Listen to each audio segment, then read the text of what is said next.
Si vous étiez coincé dans les bois et que vos amis étaient infectés par un horrible virus qui dévore la chair, que feriez-vous? Personne ne viendra vous aider. Je vais donc vous expliquer les erreurs commises, ce que vous devriez faire et comment battre la maladie dévoreuse de chair dans Cabin Fever 2016. Ce groupe d'étudiants va regretter d'avoir quitté la maison.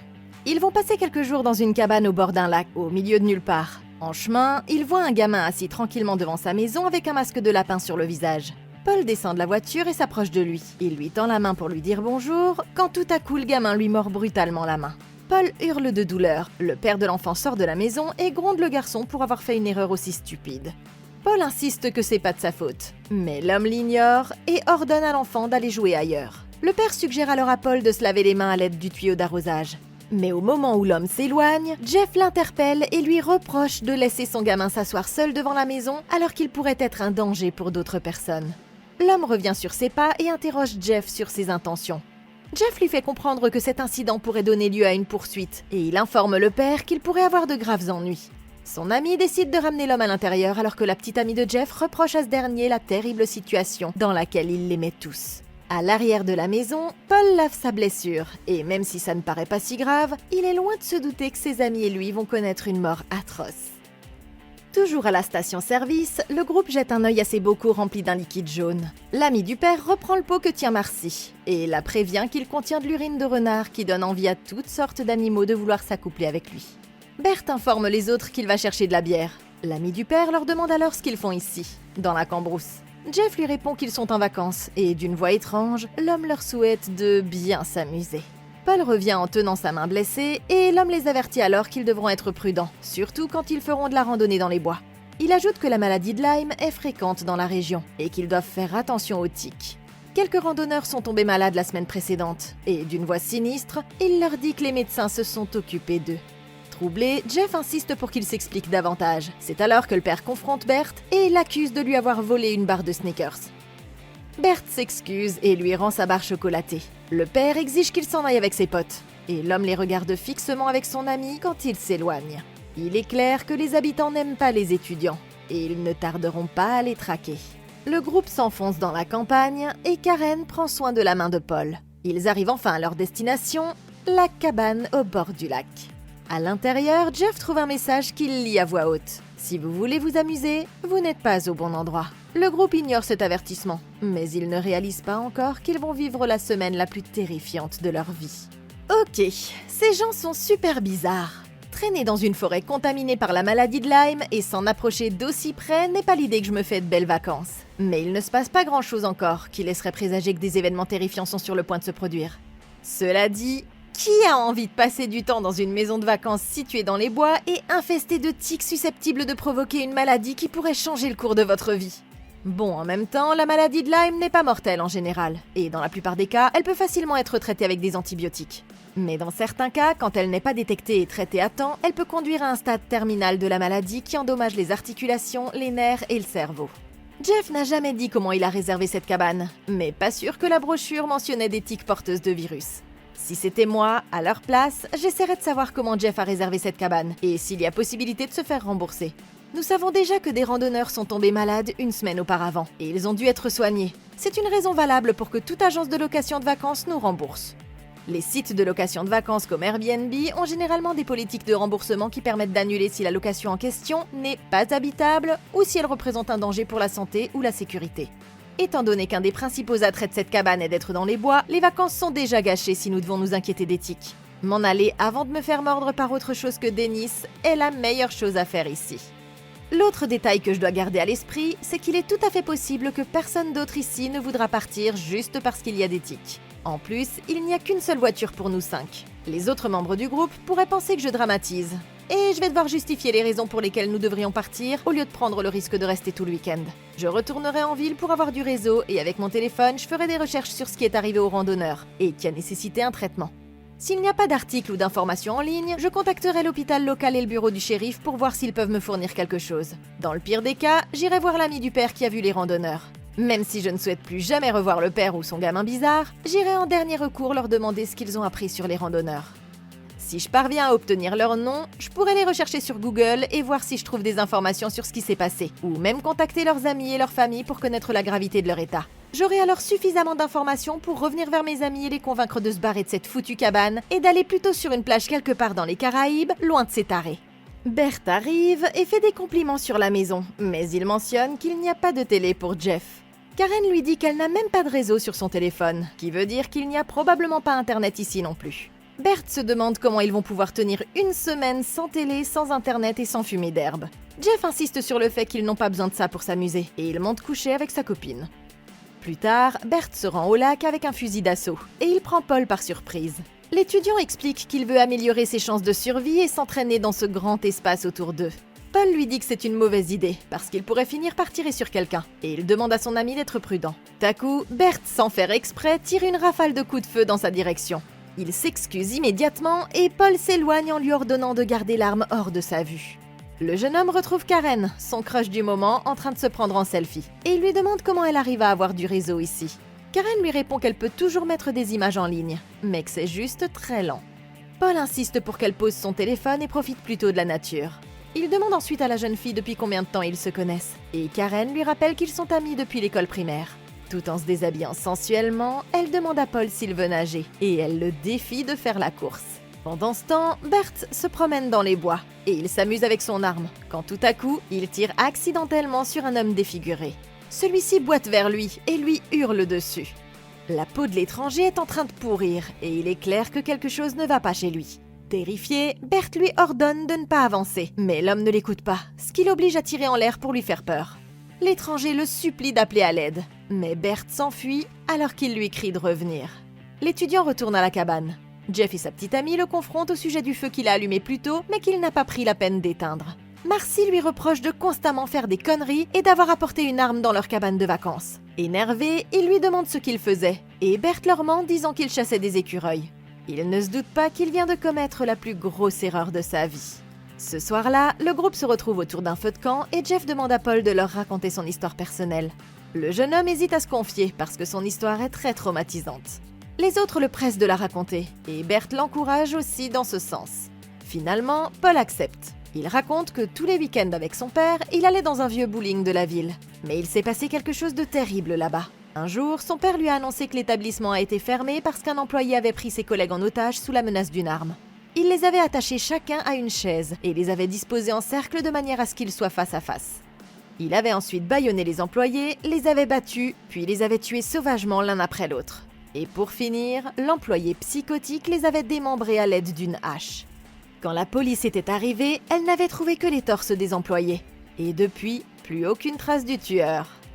Bert crie au bluff, et le groupe éclate de rire ne croyant pas une seconde à son histoire. Paul insiste et dit que c'est la vérité, quand tout à coup, il se retourne et voit ce randonneur, Grim, qui se tient juste derrière eux. Choqué, Bert lui demande d'où il vient. Il répond qu'il faisait une rando de nuit, qu'il a vu leur feu de camp et qu'il a voulu venir les saluer.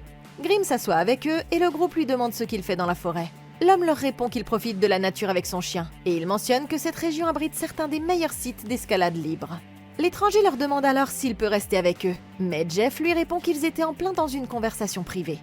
Le randonneur comprend où le groupe veut en venir, mais c'est alors qu'il sort un gros sac rempli d'herbe et il leur dit qu'il va devoir la fumer tout seul. Ça, c'est un très bon argument pour qu'on le garde dans les parages. Ils insistent donc pour qu'il reste finalement, sans se douter que leur séjour dans cette cabane va se transformer en un bain de sang. Ok, ces étudiants essaient de se détendre et de passer du bon temps, mais ils n'ont pas du tout remarqué que Bert agissait bizarrement quand il est revenu des bois. Il ne leur a pas parlé de sa rencontre avec l'homme défiguré, et si Jeff et Marcy avaient été plus curieux, ils auraient pu lui demander des informations sur l'homme infecté découvert dans les bois plus tôt. C'est complètement fou que Bert ne leur dise rien à propos de ce gars, et même s'il n'a pas fait exprès de tirer sur cet homme, c'est pas normal qu'il n'ait rien dit. La peau de l'homme était complètement dévorée par une bactérie mangeuse de chair, et si c'était moi à leur place, je l'aurais immédiatement emmené en ville pour qu'il puisse être soigné. Même si Bert avait voulu aider ce pauvre homme mourant, il est complètement stupide de croire que le laisser ici dans les bois l'empêchera de venir le mordre plus tard. L'homme a désespérément besoin de soins médicaux, et il n'est pas loin de la cabane des étudiants, ce qui signifie qu'il y viendra forcément plus tard si personne ne vient l'aider. En plus, l'homme n'a jamais menacé Berthe, et l'étudiant lui a tiré dessus par accident. Donc à moins que l'arme de Berthe ne soit illégale et que les bois soient une zone de chasse interdite, il n'a aucune raison de cacher l'homme infecté aux autres. Berthe est complètement stupide. Et si c'était moi à sa place, le simple fait de devoir chercher de l'aide pour cet homme devrait faire comprendre à tout le monde qu'ils doivent s'en aller d'ici aussi vite que possible. C'est pas tous les jours qu'un homme porteur d'une bactérie mangeuse de chair croise votre chemin. Et si j'étais à leur place, mes vacances s'arrêteraient là. Jeff et Marcy auraient également pu demander plus d'informations à Berthe. Quand Berthe revient des bois, il est silencieux et désorienté, et il tente rapidement de mettre fin à leur conversation. Ils pensent qu'il se comporte comme ça parce qu'il est en manque de jeux vidéo. Pour eux, il revient juste des bois après être allé tirer sur des écureuils avec son jouet. Avant de le laisser s'en aller, je voudrais m'assurer que rien de grave n'est arrivé. Comme Berthe est évasif, il ne va probablement pas parler de l'homme malade. C'est pourquoi j'irai dans les bois pour aller voir ce que je peux y trouver d'autre qu'il ne me dit pas. Maintenant, si c'était moi à la place de Jeff et Marcy, je ne voudrais quand même pas aller dans les bois et risquer de tomber sur une des tiques dont les habitants de la ville m'ont parlé. Mais pour m'assurer que mon imbécile de pote n'a tué personne, j'essaierai de trouver autant de répulsifs que possible et de m'en mettre sur tout le corps avant d'aller voir ce qui se passe exactement. Autre chose que le groupe d'étudiants a oublié, c'est de demander à Grim des informations sur les randonneurs qui ont dû être hospitalisés. Grim est un type bizarre, comme tous les habitants de la ville d'ailleurs, mais les étudiants fument quand même son herbe avec lui. Donc lui poser des questions pour savoir si les bois sont sûrs ne devrait pas poser de problème. Il prétend être un grimpeur libre et devrait donc en savoir plus qu'eux sur les environs. Le groupe décide de le laisser rester avec eux. Quand il allume un joint, il leur raconte que Grim est un surnom qu'on lui a donné. L'homme révèle qu'il vient de Berkeley, et Karen lui dit qu'elle y a été tout récemment et qu'elle y a rencontré des fêtards qui avaient décidé de ne boire que de la bière pendant 5 jours d'affilée. Berthe trouve que l'idée n'a pas l'air trop mal, et Jeff le met au défi de faire la même chose. Les garçons se serrent la main pour sceller le pari. Mais c'est alors que Grim fait remarquer que la pluie arrive. Jeff l'invite à entrer à l'intérieur et à rester avec eux pour la nuit. Mais il les informe qu'il a du matériel coûteux dans sa tente de camping, qui sera détruit par la pluie. Grim leur dit que son emplacement n'est qu'à 20 minutes, et Karen insiste pour qu'il ramène l'herbe quand il reviendra. Grim lui promet que l'herbe sera sur lui, et il repart avec son chien. Plus tard, ils s'assoient en rond dans le salon et se racontent des histoires salaces. Ils entendent frapper à la porte et Jeff se lève pensant qu'il s'agit du randonneur. Tout à coup, un homme recouvert de sang apparaît à la porte et les supplie de l'aider. Le groupe propose de le soigner. C'est alors qu'il aperçoit Berthe et se souvient de ce qu'il a fait plus tôt dans la journée. L'étudiant se précipite pour fermer la porte et demande aux autres de ne pas laisser entrer une personne contagieuse. Paniquée, Marcy insiste pour qu'ils appellent à l'aide, mais elle se rappelle qu'ils n'ont pas de réseau. Par la fenêtre, Berthe aperçoit l'homme qui leur pique la voiture. Il saisit son arme et le groupe sort en courant. Jeff frappe vigoureusement sur la vitre de la voiture qui est fermée de l'intérieur. Tout à coup, l'inconnu crache du sang sur la vitre et alors qu'il tente de sortir du véhicule, Paul essaie de le frapper avec sa batte de baseball. Berthe tire des coups de feu en l'air et lui ordonne de reculer. Mais l'homme continue à s'approcher d'eux. Marcy l'asperge d'essence, ce qui force l'homme à enlever sa chemise, révélant ainsi sa chair en décomposition. Il hurle de douleur. Ils mettent feu à la traînée d'essence et enflamment l'homme qui s'enfuit dans les bois. Ce groupe d'étudiants vient de commettre une terrible erreur. Et ils vont bientôt découvrir que c'est loin d'être terminé. Ok, ces étudiants viennent de mettre le feu à un homme infecté et l'ont brûlé vif au lieu de l'aider. Et maintenant, ils devront en payer les conséquences d'une manière ou d'une autre. En fin de compte, c'est Berthe qui est à blâmer. Parce que s'il avait simplement avoué plus tôt qu'il y avait un homme malade dans les bois, celui-ci n'aurait pas paniqué et n'aurait pas essayé de voler leur voiture. Bien sûr, les étudiants ont agi en état de légitime défense, mais s'ils avaient trouvé un moyen de le calmer et de prendre leur voiture pour aller chercher de l'aide, ils n'auraient pas transformé cet homme en torche humaine, et leur voiture ne ressemblerait pas à ça. Plutôt que d'aller dormir, j'essaierai d'abord de voir si le gars est encore en vie. Les étudiants supposent qu'il est mort et ils ne partent pas à sa recherche.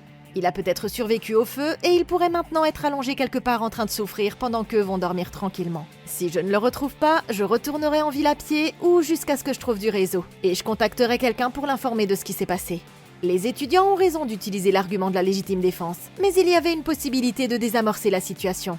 Plus ils attendent pour signaler le crime, plus la situation empirera pour eux. Je ne connais pas la distance exacte jusqu'à la ville, mais quand les étudiants ont conduit jusqu'à la cabane, ils sont arrivés au magasin du coin alors que le soleil se levait. Ils sont arrivés à la cabane à la lueur du jour et pouvaient se permettre une journée complète d'activité. Si le trajet en voiture a duré une demi-heure à une vitesse de 30 km/h, ça me prendra 2h30 si je marche à 6 km/h environ. Dans le meilleur des cas, je pourrais peut-être faire de l'autostop, ou peut-être que je trouverai un téléphone avant même d'arriver à destination. La voiture, c'est une cause perdue, parce que même si nous la réparons, ça signifie que nous devrons la nettoyer, et nous ne savons pas de quoi l'homme malade est atteint. D'après son apparence, il pourrait avoir contracté une maladie mangeuse de chair communément appelée fasciite nécrosante. Bien que cette maladie ne soit pas très contagieuse par un simple contact peau contre peau, elle peut néanmoins se propager si elle pénètre dans le corps à travers une coupure ou une blessure. L'homme malade a également vomi du sang, ce qui rajoute une couche à son état, parce que ça signifie que ce qu'il a pourrait être encore pire et qu'il est préférable de rester éloigné de lui. Tout bien considéré, Paul devrait veiller à ce que la morsure que le gamin lui a faite soit enveloppée aussi serrée que possible. Autre chose que les étudiants pourraient faire, c'est essayer de trouver la tante de Grimm. L'homme leur a dit qu'elle n'est qu'à 20 minutes d'eux, et s'ils commencent à marcher dans la direction qu'il a prise, ils pourront peut-être trouver le chemin jusqu'à sa tante. Quoi qu'il en soit, je resterai clairement loin des flaques de sang que l'homme a régurgitées, au cas où ça me transmettrait des bactéries. Plus tard dans la nuit, Jeff justifie leurs actes en disant qu'il s'agissait de légitime défense. Il avance que l'homme a pu survivre puisqu'il pleuvait. Bert s'interroge sur ce qui a pu lui arriver. Il semble que quelque chose soit en train de ronger la peau de l'homme. Karen insiste pour qu'il contacte la police dès maintenant pour leur dire que ce n'était pas de leur faute. Bert lui rappelle qu'il n'y a pas de réseau, et comme il n'a pas l'intention de conduire la voiture remplie de sang, ils devront attendre le lendemain matin pour agir. Le lendemain, les garçons discutent de ce qu'ils vont faire. Ils finissent par se disputer sur qui a le plus merdé. Marcy sort et les engueule pour n'avoir rien fait. Elle décide d'aller chercher de l'aide, saute dans une barque et remonte la rivière. Paul monte à l'étage et apporte de l'eau à Karen alors qu'elle fait ses valises. Elle lui dit qu'elle veut juste rentrer chez elle. L'homme lui répète que ce n'était pas de leur faute. Il tente de la rassurer et lui dit que l'étranger malade allait mourir de toute façon. Réconfortant son amie, Paul s'assoit à côté d'elle et lui tend son verre d'eau pour s'assurer qu'elle va bien. Pendant ce temps, les autres garçons se rendent dans la forêt et aperçoivent au loin une maison qui semble abandonnée. Bert a trop peur d'aller voir, mais c'est alors qu'ils entendent un bruit strident qui provient de la grange. Ils entrent dans la grange et découvrent une vieille femme en train d'écorcher un cochon. Furieuse, elle leur montre les entrailles de l'animal et leur dit que c'est le 3e cas de maladie en un mois.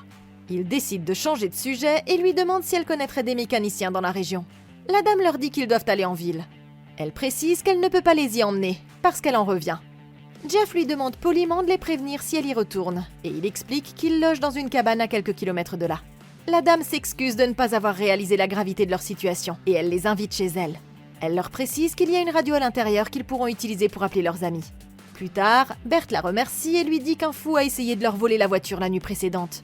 Elle leur offre à boire et leur demande de préciser ce qui s'est passé. Jeff lui explique qu'il s'agissait d'un ermite cinglé vivant dans la forêt, qu'ils ont dû effrayer avec leur batte de baseball. C'est alors qu'elle mentionne qu'il pourrait s'agir de son cousin Henry. Elle leur demande s'ils l'ont attaqué, mais les garçons inventent rapidement un mensonge en disant que c'était un ermite. Ils sortent de la maison et réalisent qu'ils ont sûrement tué le cousin de cette dame. Ok, cette femme qui éviscère le cochon n'a pas été d'une grande aide. Non seulement elle est flippante, mais c'est aussi la cousine de l'homme auquel les étudiants ont mis le feu. Jeff et Bert décident de s'en aller au plus vite, mais avant, ils devraient essayer d'obtenir autant d'informations que possible sur la maladie qui a tué le cochon de la femme. Maintenant, Bert et Jeff ont découvert un peu trop tard que cette femme effroyable est la cousine de l'homme malade. Ils lui en ont donc déjà trop dit, en parlant de ce qui est arrivé à son cousin. Mais même si les garçons ont jeté un œil à la photo ici et ont confirmé que l'homme n'était pas le même que celui de la veille, il y a une ou deux choses qu'ils pouvaient encore faire. Cette femme, aussi effrayante soit-elle, est fermière, et elle aurait sûrement plein d'informations à donner à ses étudiants sur la faune et la flore de la région et sur ce qui a pu tuer son cochon. La femme est couverte de sang de cochon, et elle ne semble pas s'inquiéter de choper ce que le cochon a eu, par le contact direct contre sa peau. Ça veut dire que ce qui cause l'infection pourrait nuire à son porteur de l'intérieur. Henry et le cochon de la femme pourraient avoir mangé, bu ou respiré quelque chose qui a déclenché l'infection, au lieu de toucher quelqu'un ou quelque chose d'infecté. En tirant d'autres informations de cette femme, il pourrait se faire une idée plus précise sur la raison pour laquelle elle n'a pas peur d'attraper ce que le cochon a eu. Ça pourrait nous aider à nous protéger plus tard si on découvre qu'il y a une autre façon d'attraper la maladie. Nous pourrons nettoyer la voiture sans avoir à nous inquiéter de toucher le sang et les tripes. Autre chose que les garçons pourraient faire, c'est demander à la femme plus d'informations sur l'emplacement du campement d'Henry. La photo elle-même ne révèle pas grand-chose sur la localisation de l'homme, mais elle confirme qu'Henry est bien celui qu'ils ont tué. Je demanderai à la femme de nous dire où se trouve exactement le campement de la photo pour que nous puissions aller parler à Henry et voir s'il sait quelque chose sur l'ermite que nous avons blessé. Bien sûr, nous savons qu'Henry est mort, mais ce sera un bon moyen de nous éloigner de la femme. Elle pourrait nous renseigner sur l'endroit où il vivait. Nous pourrions ainsi nous rendre à son campement et chercher des indices sur la cause de la maladie. La dernière chose que les étudiants devraient faire avant de partir, c'est utiliser le téléphone de la femme. S'ils tardent à dire à la police ce qui s'est passé, leur histoire de légitime défense semblera de moins en moins plausible, surtout dans une petite ville pleine de gens qui n'aiment pas les citadins. Marie, qui descendait la rivière, attache son kayak au quai et sursaute quand elle voit les garçons. Il l'informe qu'il n'y avait personne dans la maison, et que la police ne doit pas être au courant de ce qui s'est passé. Pendant ce temps, Paul sort de la cabane et tombe sur cette femme flic. Il s'approche d'elle, mais elle se retourne tout à coup et pointe son arme sur lui.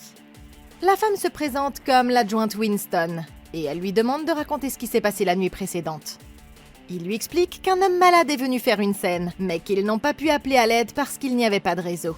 Elle mentionne que la plupart des gens de la région utilisent des radios, et elle fait remarquer qu'ils ont sûrement dû faire la fête la nuit précédente. Effrayé, il avoue à l'adjointe qu'ils avaient bu et lui répète son histoire. Mais elle le somme d'arrêter de parler et le rassure en disant que le rapport est déjà rédigé. Elle baisse ses lunettes de soleil et lui fait un clin d'œil, révélant par la même occasion une cicatrice au-dessus de sa joue. C'est alors que Karen sort de la cabane. L'adjointe lui ordonne de retourner à l'intérieur, et elle fait remarquer au jeune homme que son amie est extrêmement belle. Elle les encourage à rester et à continuer à s'amuser. Elle informe l'étudiant qu'elle appellera une dépanneuse au plus tard le lendemain après-midi, à condition qu'ils s'amusent ensemble. Paul accepte maladroitement, et l'adjointe Winston lui dit de faire attention à lui, avant de s'en aller.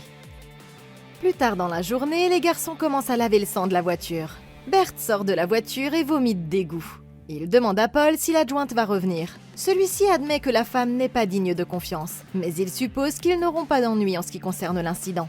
Il ajoute que Karen veut absolument s'en aller. Bert le taquine en lui disant que ça va ruiner ses plans de devenir son petit ami. Tout à coup, Paul lui ordonne de ne pas bouger. Il se retourne et les garçons voient le chien de Grimm qui les regarde fixement d'un air menaçant. Il semble enragé. Bert essaie de le calmer et s'éloigne lentement. Il dit à son ami de ne pas frapper le chien ou sinon il attaquera. C'est alors que Marcy tire quelques coups de feu en direction de l'animal et elle parvient à l'effrayer. Les garçons sont surpris par ses talents de tireuse et Marcy leur demande s'ils savent ce qui se passe. Elle trouve très étrange que l'animal ne soit pas accompagné de son maître. Le groupe se réunit à l'intérieur de la cabane et Jeff leur dit que l'homme de la nuit dernière est mort. Pour lui, il y a quelque chose dans ces bois qui l'a infecté et l'étranger l'a ensuite répandu autour de lui. Il insiste qu'ils ne peuvent plus s'attarder ici et qu'ils doivent à tout prix s'en aller par leurs propres moyens.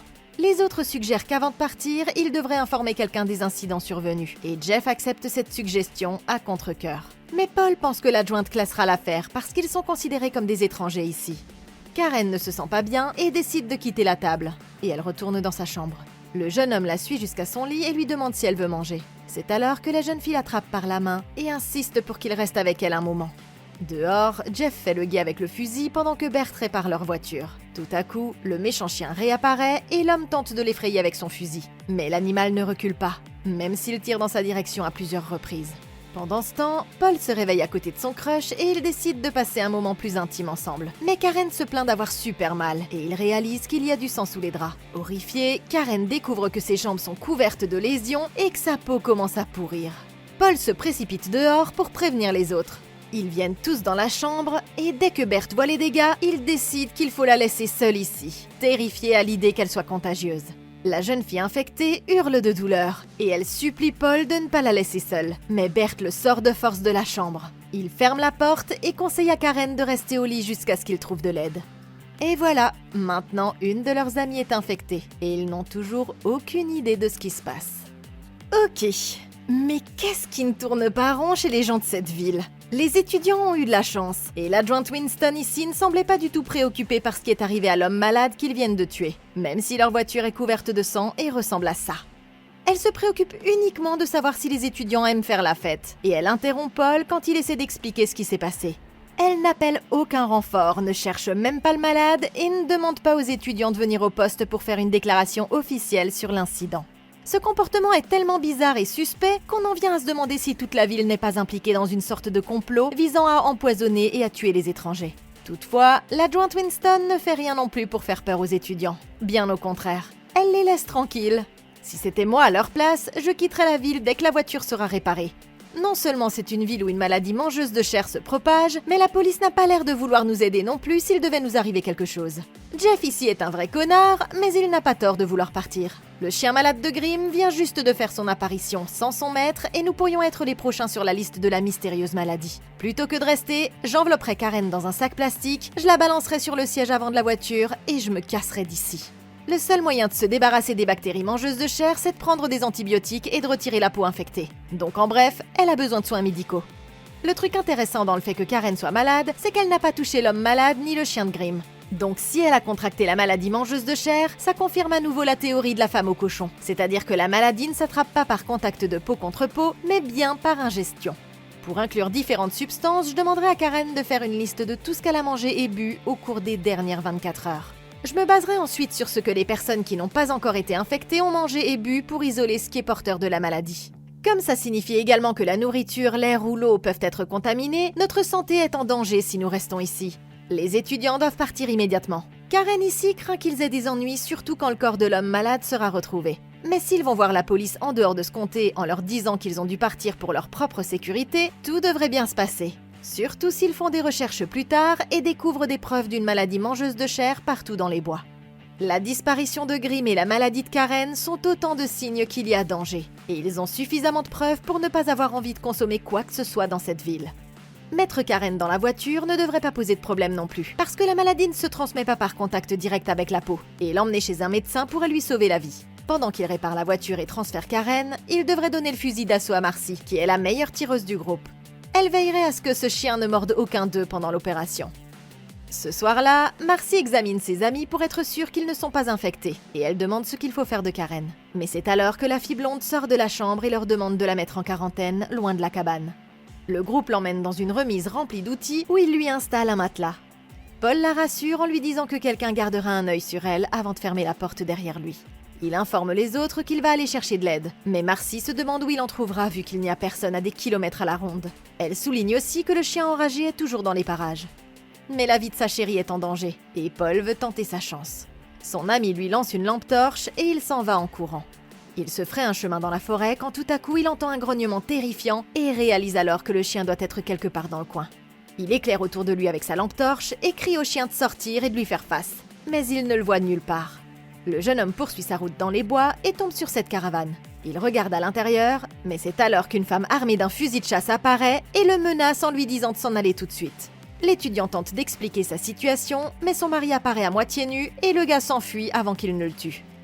De retour à la cabane, le groupe se réunit sans savoir ce qu'il faut faire. Parano, Jeff leur dit que n'importe qui peut avoir attrapé la maladie. Et il insiste pour qu'ils dorment tous séparément. Il se dispute même avec sa petite amie quand il explique qu'il n'a plus confiance en personne. Quand il voit Berthe tenir cette guimauve grillée au bout d'une pique, il s'énerve encore plus. C'est alors que Paul intervient. Il leur crie dessus et leur reproche de se disputer sans cesse. L'homme se calme et dit au groupe que s'ils ne sont pas solidaires, ils seront foutus. Par contre, ils doivent manger et dormir seuls pour éviter l'infection. Le groupe est d'accord avec lui. Tout à coup, Paul aperçoit le méchant chien à l'extérieur et il voit qui essaie d'enfoncer la porte du hangar. Le gars dit à Berthe qu'il doit l'abattre, mais pendant qu'il regarde ailleurs, le chien disparaît. Le groupe sort de la cabane et regarde les alentours pour chercher les traces de l'animal. Berthe frappe à la porte du hangar pour informer la jeune fille que le chien a disparu, mais personne ne lui répond. Le lendemain matin, le groupe va voir leur ami et découvre avec horreur que l'infection s'est propagée sur tout le corps de la jeune fille et ça pue à vomir. C'est horrible et ils ne peuvent rien faire pour l'aider.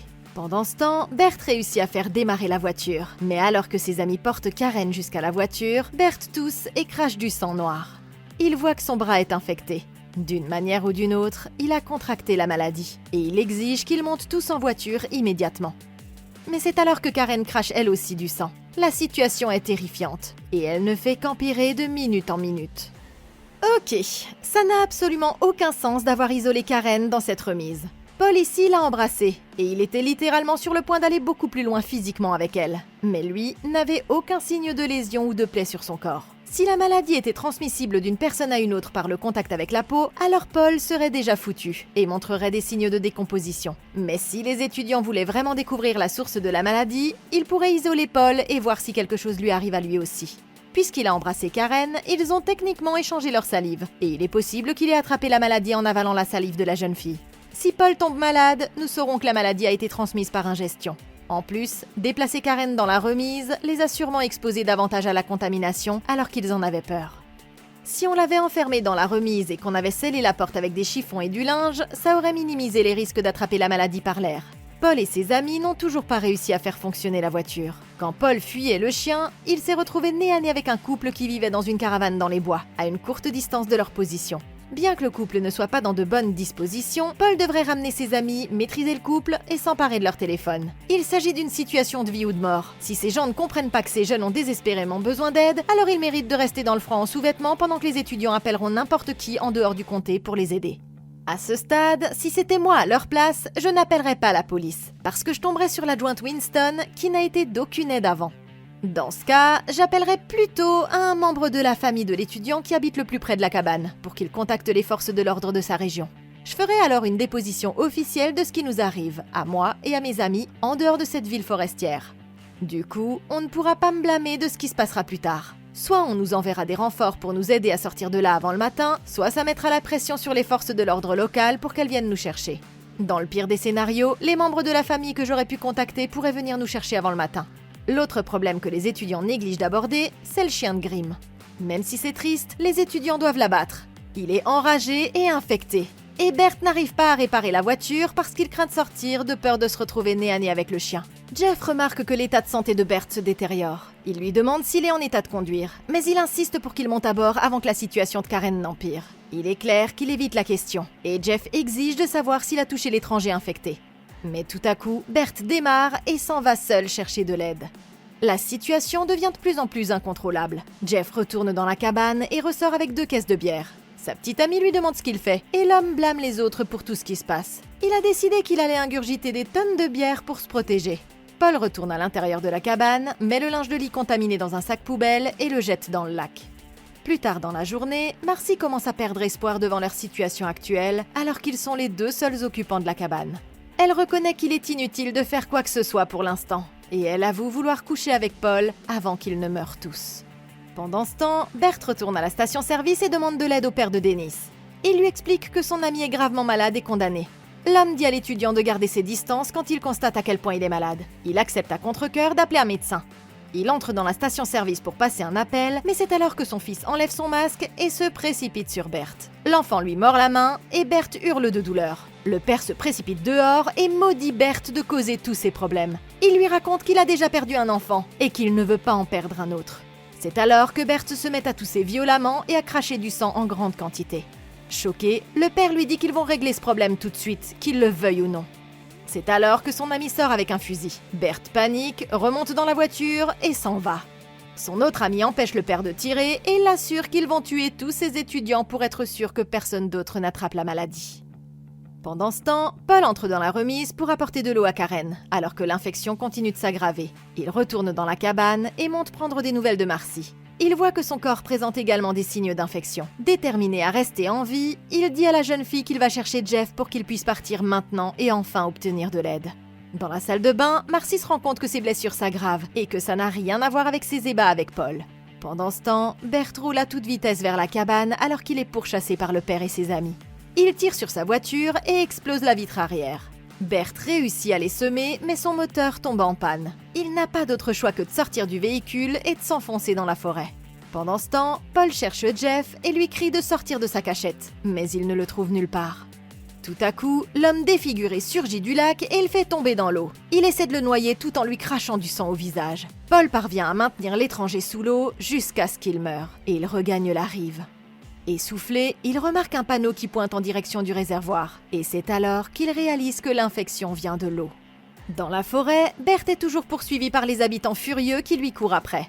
Il se rend compte que son infection s'aggrave rapidement et que la peau de son bras se détache. Il en laisse un morceau sur un arbre et, désespéré, continue sa course. Les hommes trouvent son morceau de peau accroché, ce qui leur donne tous les indices nécessaires pour le traquer. Pendant ce temps, Marcy sort de la cabane couverte de sang et s'effondre sur le sol. Elle réalise alors que le chien enragé l'a trouvée. Sans espoir de survie, elle hurle après le chien.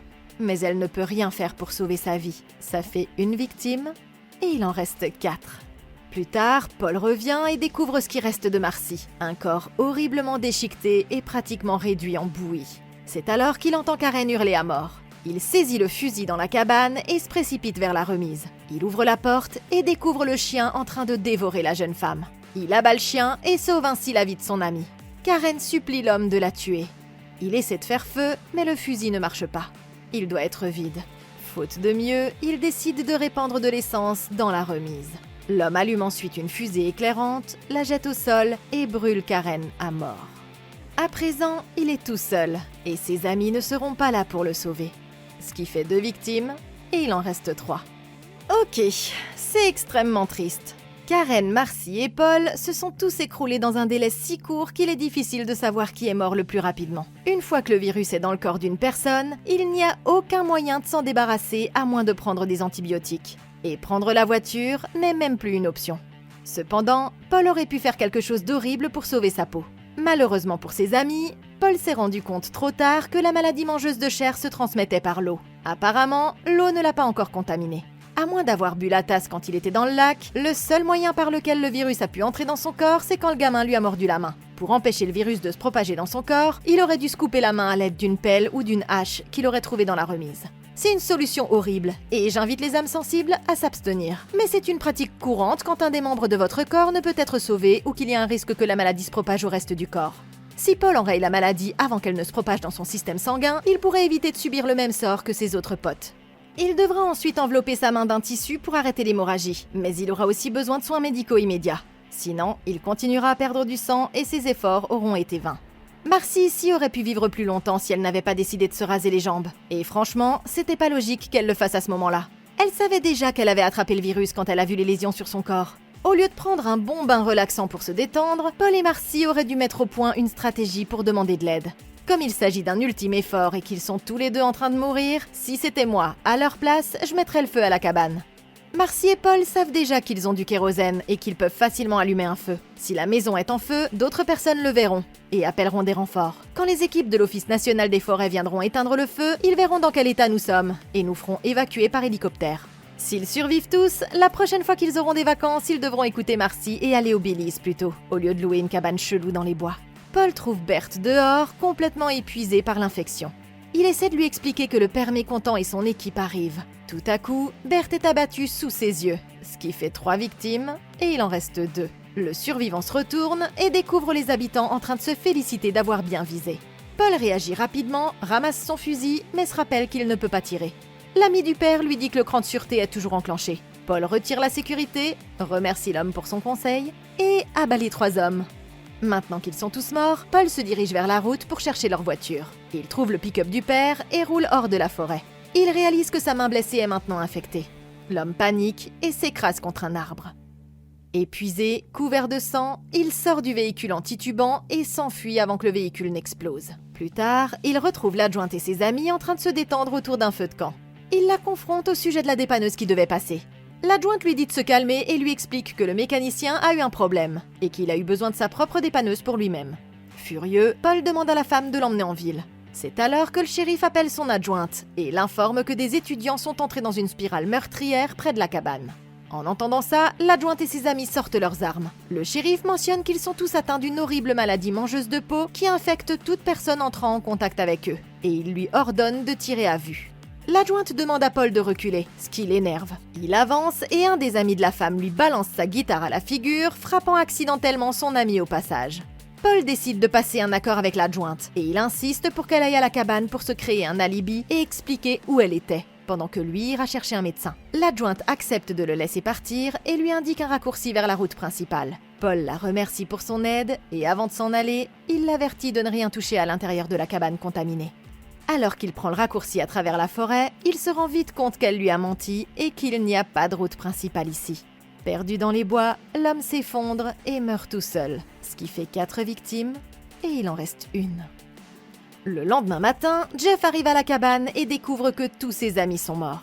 Il se dirige vers le lac et dans un éclat de rire hystérique se vante d'avoir survécu. C'est alors qu'il remarque cette marque sur sa main. C'est le signe qu'il a été infecté lui aussi. Et avant qu'il ne puisse faire quoi que ce soit, l'adjointe l'abat, ce qui fait 5 victimes et il n'y a plus aucun étudiant en vie. Maintenant que tous les amis sont morts, il ne reste plus personne pour apprendre la leçon importante suivante. Il ne faut jamais passer de vacances dans une cabane dans les bois. Mais qu'en pensez-vous? Comment auriez-vous battu Cabin Fever 2016? Dites-le moi dans les commentaires ci-dessous. Merci beaucoup d'avoir regardé. Laissez un like, abonnez-vous et consultez la playlist de Comment battre pour d'autres vidéos comme celle-ci. Et d'ici la prochaine fois, passez une excellente journée!